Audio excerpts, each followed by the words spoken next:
Hi, my name is Tony Latch. Today I'm going to share with you some valuable information about e-learning and delivering content to your students in this new world of virtual learning and remote learning. So e-learning's purpose is really to deliver and train your students through digital resources. While e-learning can take on many facets, such as web-based, online bulletins and discussions, it's really important to understand that learning can occur at any time and any place when it comes to e-learning. Students have access to educational content through a computer or any other device for that matter. With the onset of COVID and the shift to um, remote learning has just really taken on a whole different kind of meaning and different avenues. We have the ability to share materials and instruction in all kinds of formats, whether that's videos, slideshows, documents, and we can conduct our classes online virtually, but we really need to just make sure that the content is accessible to students at all time. There's lots of benefits to e-learning and the 21st century, listening skills, speaking skills, promoting team projects, project-based learning assignments, um, introduction to various online communication tools. E-learning in an educational setting accommodates everyone's needs. Lectures can be given and taken at numerous times. Um, the content is quick and easily delivered. It reduces costs and is very effective. One of the things that you want to consider, though, is student engagement and collaboration. It can be really difficult to keep our students engaged during this remote process. So one of the benefits to e-learning and an instructional tool that I found very helpful is the utilization of using Nearpod. So if you're not familiar with Nearpod, I'm going to give you a quick overview of Nearpod, why I love this application so much. And I hope that if you have any questions, you'll reach out, as well as, kind of explore a little bit on your own about Nearpod. So as you can see on my screen, I've pulled up my Nearpod account.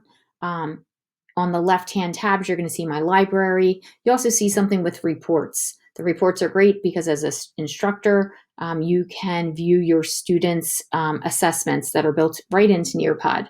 So if you don't know anything about Nearpod, it's extremely easy and fast to use. You can create lessons, and there's many different features within Nearpod. So it's been critical and very important to deliver content to my students. They're able to log in, they get an access code, they can listen directly to voice narrations of me explaining key concepts about various topics. Nearpod allows for real-world applications and connections to academic content.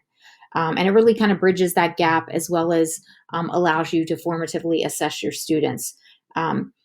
There's so many built-in features to Nearpod. I'm going to go over a few of my favorites with you. So I'm going to kind of pull up one of my lessons here on dental radiology. I'm going to pull it up in the edit mode just so I can show you some of the key features.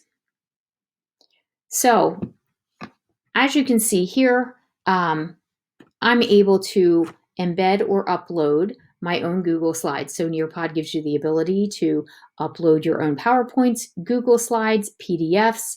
There's also the ability to use Nearpod as an add-on directly in Google. I just prefer to upload my content. If you can see kind of scrolling through my presentation, slide number 3 has a video. This is actually an Edpuzzle video that I embedded. So I can go into my Edpuzzle account where I've assigned students, and I can kind of view their assessments and their understanding directly in Edpuzzle as well. It's kind of hard to see, but if you look closely at the slides, there is a play button. You're able to voice record and explain your content on each slide, which is a little bit nicer than doing a screencast because I can do it individually on each side, which still gives me the ability to then embed additional activities. I've embedded matching pairs, so you can match key terms and definitions, or even pictures. Nearpod gives you the ability to embed Flipgrid as well. So this is great when I want students to explain a concept. They can do a video recording as well. I can require them to respond to 2 different classmates for some collaboration. You also have I don't show it in this particular lesson, but you have the ability to also add collaboration boards, which is a great way to get the students talking and engaged. So just really quickly, I want to show you how you would go about, after you've uploaded your Google Slides, how you would go about adding additional content. So if you look here, if I click on add a slide, I can add content or activities. Content is really when you're adding additional instruction or understanding for students, and activities are things more like assessments. So some of my favorite features on here is just adding web-based content or videos. Like I said, with the videos, I can embed ed puzzles, YouTube videos, or you can upload a video of yourself explaining. The vocabulary is fun and engaging for students as well. If you're a math or science teacher, you're probably going to like the 3D Nearpod.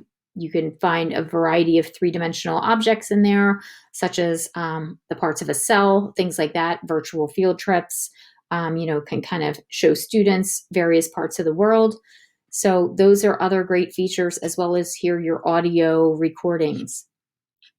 When it comes to the activities, these are more like assessments. Time to Climb is an interactive game. I've embedded multiple times open-ended questions, gives the students opportunity to practice writing skills. Our matching key terms and definitions along with pictures. Quizzes, you can type in your own multiple choice questions or true and false. And we've already kind of discussed the opportunity for Flipgrid and collaboration boards. So those are some of my favorite features. There are so many other favorite features to use. I hope that you find Nearpod interesting and you look a little bit more into it. My students typically love this. And I think it's a great idea to add into your instructional tools and your e-learning. So if you have any questions, please feel free to reach out and send me a comment, and I'll be happy to get back with you.